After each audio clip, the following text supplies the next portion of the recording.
এবং আমরা সাকসেসফুল বিধায় যখন ভালনারেবিলিটির কথা আসে আরো অনেক দেশ ভালনারেবল, তাদের কথা না বলে আমাদের কথা উঠে আসে।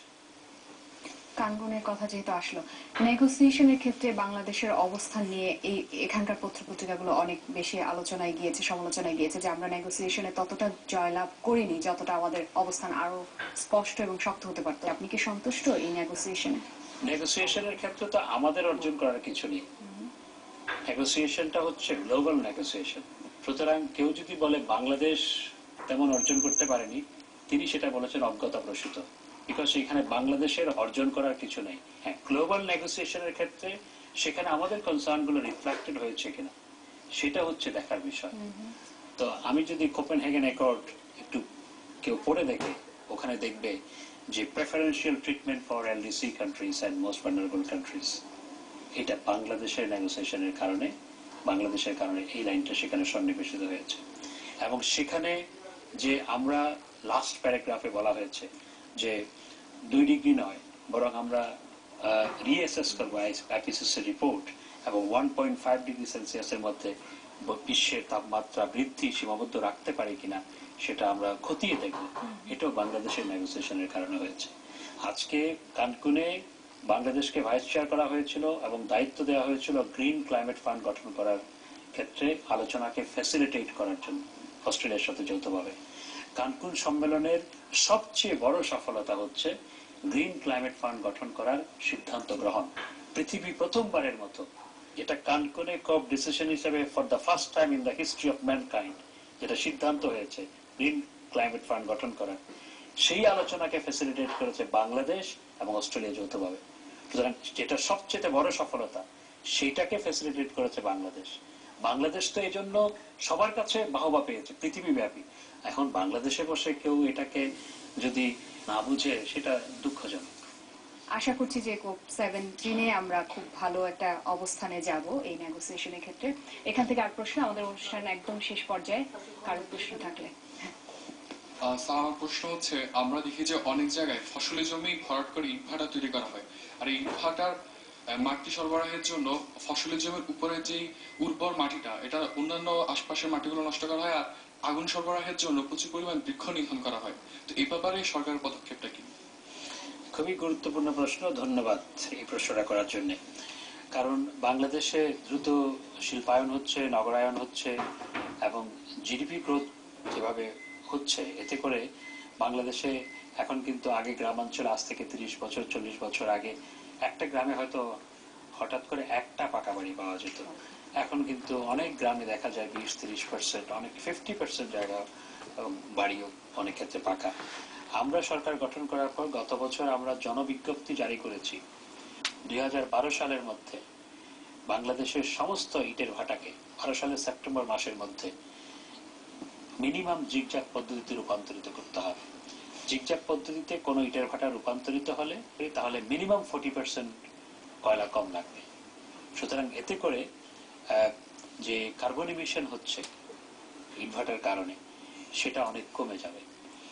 এবং টপসয়েল নিয়ন্ত্রণ করার ক্ষেত্রেও আমরা তাদেরকে অনেকগুলো নির্দেশনা দিয়েছি, যেমন নদী থেকে ড্রেজিং করে যেই সয়েল আসে সেটা দিয়ে ইট নির্মাণ করা সহ এই ধরনের কিছু কার্যক্রম আমরা হাতে নিচ্ছি। ইটের ভাটার মালিকদেরকে নতুন পদ্ধতিতে কিভাবে ইট পোড়াতে হয় এবং পরিবেশ দূষণ যাতে কমানো যায়, কিভাবে ফসলি জমি আবাদি জমি নষ্ট না হয়, এগুলো তাদেরকে ট্রেন করার জন্য আমরা বাংলাদেশের প্রত্যেকটি বিভাগে আমরা তাদেরকে নিয়ে এক্সপার্টদের নিয়ে কর্মশালাও করেছি। সেটা বেশ কয়েক মাস আগে আমরা সম্পন্ন করেছি। তো সুতরাং এই ক্ষেত্রে আগে যেখানে কিছুই করা হয়নি, আমরা সেটাকে একটা শৃঙ্খলার মধ্যে আনার জন্য ইতিমধ্যে অনেকগুলো কার্যক্রম হাতে নিয়েছি।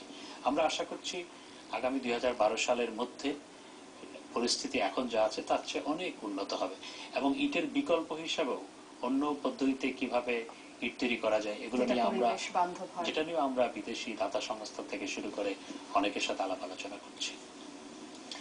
আমাদের অনুষ্ঠানের একদম শেষ পর্যায়ে আমরা, কিন্তু আমরা কিছু ছোট এবং সংক্ষিপ্ত উত্তরের মধ্যে দিয়ে আমরা এই অনুষ্ঠান শেষ করি। অতএব আপনি খুব সংক্ষেপে আমার কয়েকটা প্রশ্নের উত্তর দিবেন। আমাদের যা অবস্থা, আমাদের থাকার কথা ছিল পরিসংখ্যান অনুযায়ী 25 ভাগ বনায়ন, কিন্তু সেখানে সবকিছু মিলিয়ে বোধহয় 15 ভাগ আছে। তো এই বনায়ন সংরক্ষণে আপনি নতুন কোনো পদ্ধতি কি ভাবছেন? আমরা সামাজিক বনায়নটাকে বিস্তৃত করছি। কারণ হচ্ছে যেই দেশে জনসংখ্যার ঘনত্ব প্রতি বর্গ কিলোমিটারে 1100, সেখানে বনকে প্রোটেক্ট করা মানুষের লোলুপ দৃষ্টি থেকে, হিংস্র থাবা থেকে কঠিন। সেজন্য আমরা সামাজিক বনায়নের পরিধি বিস্তৃত করছি যাতে মানুষ বনের মালিক হয়, এবং এটা আমরা দেখছি যে অনেক সাকসেসফুল। সেজন্য বিস্তৃত করছি, এবং রাস্তার ধারে, রেল লাইনের ধারে, উপকূলে আমরা বনায়নটাকে আরো বাড়াচ্ছি। শেষ প্রশ্নের আগের প্রশ্ন করছি, জলাবদ্ধতা দূর করতে বিশেষ করে ঢাকা শহরে যেহেতু একদমই বসবাসযোগ্য থাকছে না, সেখানে আপনারা বিশেষ করে ময়লা ডাম্পিং এর ক্ষেত্রে কি ব্যবস্থা নেবেন? নতুন কোনো ব্যবস্থা? দেখুন, ময়লা ডাম্পিং এটা হচ্ছে স্থানীয় সরকার মন্ত্রণালয়ের অধীনস্থ। আচ্ছা, এই কাজটা কিন্তু আপনাদের থেকে প্রেসার থাকা দরকার না? আমাদের থেকে অবশ্যই প্রেসার আছে। প্রেসার তো নয়, শুধু আমরা প্রণোদনাও দিচ্ছি, যদিও বা এটা আমার মন্ত্রণালয়ের কাজই না। এরপরও আমরা আমাদের মন্ত্রণালয়ের পক্ষ থেকে 3R, West, reuse and recycle, এই একটা প্রকল্প নিয়ে আমরা ঢাকা শহরের নির্দিষ্ট কিছু এলাকায়, চট্টগ্রাম শহরেও আমরা একটা পাইলট প্রজেক্ট শুরু করেছি। কিছুদিনের মধ্যেই ঢাকা শহরের বিভিন্ন এলাকায় ডিগ্রেডেবল ওয়েস্ট, রিউজেবল ওয়েস্ট এবং রিসাইকেলেবল ওয়েস্ট ডাম্প করার জন্য 3 ধরনের বিন আমরা সরবরাহ করব, এবং সেটা সিটি কর্পোরেশনের সাথে যৌথভাবেই করছি। যদিও এটা আমার মোটেই কাজ নয়, কিন্তু পরিবেশ সংরক্ষণে, পরিবেশ সংরক্ষণে স্থানীয় সরকার যাতে এই ব্যাপারে উদ্যোগী হয়, সেজন্য আমরা এটা করছি। শেষ প্রশ্ন, গ্যাস উত্তোলন নিয়ে এখন দেশে মহা ঝামেলা চলছে, মহা তর্ক বিতর্ক চলছে, সেখানে পরিবেশ বান্ধব কতটা হবে আপনি মনে করছেন, বা আপনার মন্ত্রণালয় থেকে কি কোনো ভূমিকা থাকবে গ্যাস উত্তোলনের ক্ষেত্রে, যেন আশেপাশের এলাকাগুলো পরিবেশ ভালো থাকে? প্রথমে আমি একটু মূল বিষয়ে যাই। গ্যাস উত্তোলনের জন্য যারা হইচই করছে আর গ্যাসের প্রয়োজন, বাংলাদেশে গ্যাসের অভাবে প্রতিদিন 500 থেকে 700 মেগাওয়াট বিদ্যুৎ কম উৎপাদিত হয়।